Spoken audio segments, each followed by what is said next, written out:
So this week we're going to talk about a rangefinder I just purchased, and it's the Canon P rangefinder. The one problem with using this camera though is that I put on a Jupiter lens on it, and the Canon P rangefinder takes Leica lenses. We're going to adjust this in fixed-tilt cameras too, but we're going to talk about, so what do you do if you have a camera and you can't look through the rangefinder on the back of it, and you can't, and there's no meter in the camera. So a situation where you really don't have a meter, you don't have a rangefinder, and all you can really control is your shutter speed. So I'm going to go into how do you shoot a camera without these conveniences, what can you do, and some of the results that happen. So we're going to get into that right now. Hey, thanks for watching. How do you answer that question then? How do you focus your camera if you really can't look through the rangefinder? And the trick is to use hyperfocal distance.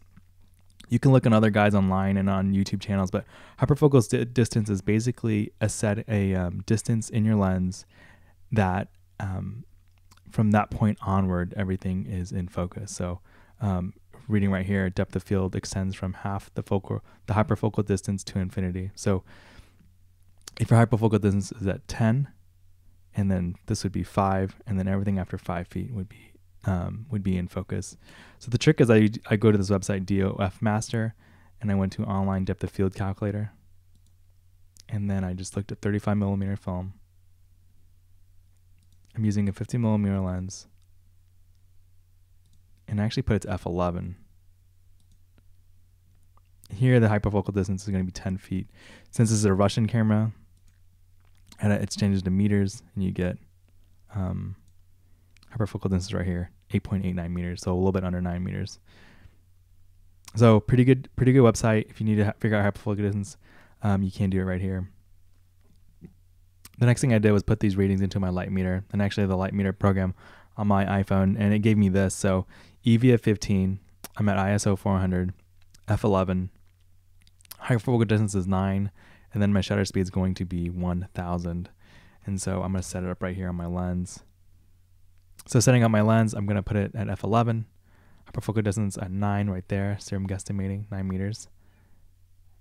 And the next thing I'm going to do is just change my shutter speed. So for those of you who understand exposure, you know that by decreasing your shutter speed by half, you increase it by a stop. So you go 1000 to go down a stop, you go to 500 to 250.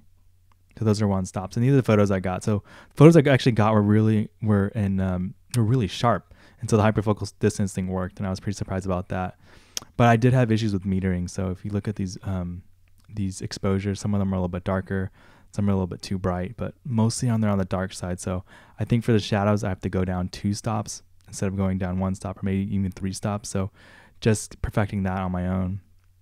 This one, I think that one's pretty well exposed. I think it could maybe drop another stop to get it in better. This one's perfectly exposed. So I guess that's it. This is kind of more of a tutorial on how to use a camera without, any extra features like a meter, and maybe not even having a rangefinder.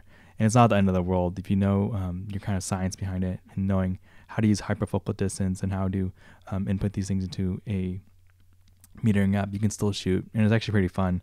You think more about composition than you are about getting the perfect exposure, and it works out too. So it's pretty good math. Well, I hope you guys enjoyed that. Please like this video and subscribe to my channel. Thanks. Bye.